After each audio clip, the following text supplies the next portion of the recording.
বিশাল বুদ্ধ মূর্তি দেখতে পাচ্ছি আমরা বুদ্ধগয়া। বুদ্ধগয়ায় বিশাল বুদ্ধ মূর্তি আমরা দেখতে পাচ্ছি। গৌতম বুদ্ধের এই বিহারেই সিদ্ধি লাভ করেছিলেন, বিহারেই সিদ্ধি লাভ করেছিলেন এবং বিহারের থেকে তারা বৌদ্ধ ধর্মের প্রসারটা ঘটেছিল। সেই বিহারের বুদ্ধগয়ায় আমরা পৌঁছে গেছি। দেখা যাচ্ছে এর একটু দূরেই তিনি সিদ্ধি লাভ করেছিলেন। এখানেই দেখতে পাচ্ছি তার সেই স্বীকৃতি স্বরূপ বৌদ্ধ ধর্মের স্বীকৃতি স্বরূপ বিশাল একটা বুদ্ধ মূর্তি তৈরি করে রেখেছে বুদ্ধগয়ায়।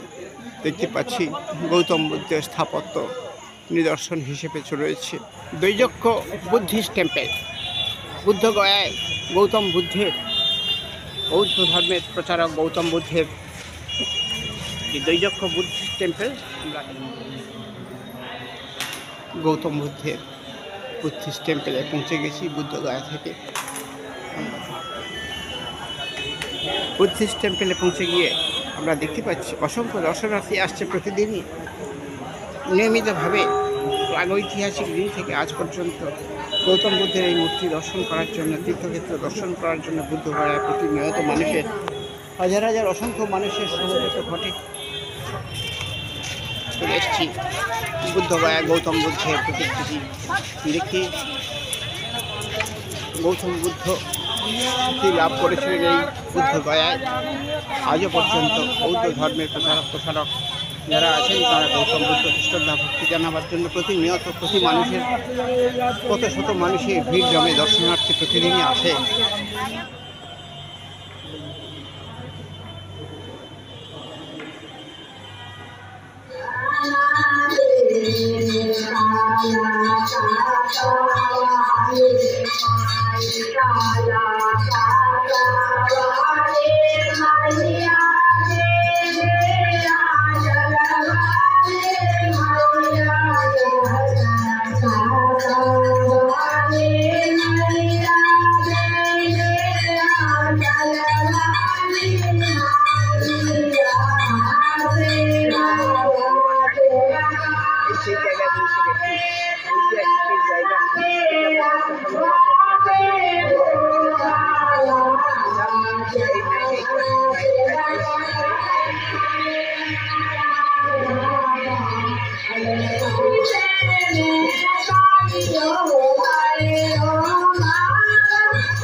महाबोधि टेम्पल,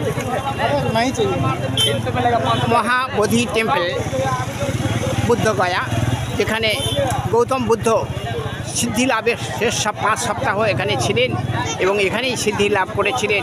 তারপরেই তিনি মুক্তি বা নির্বাণ লাভ করেন।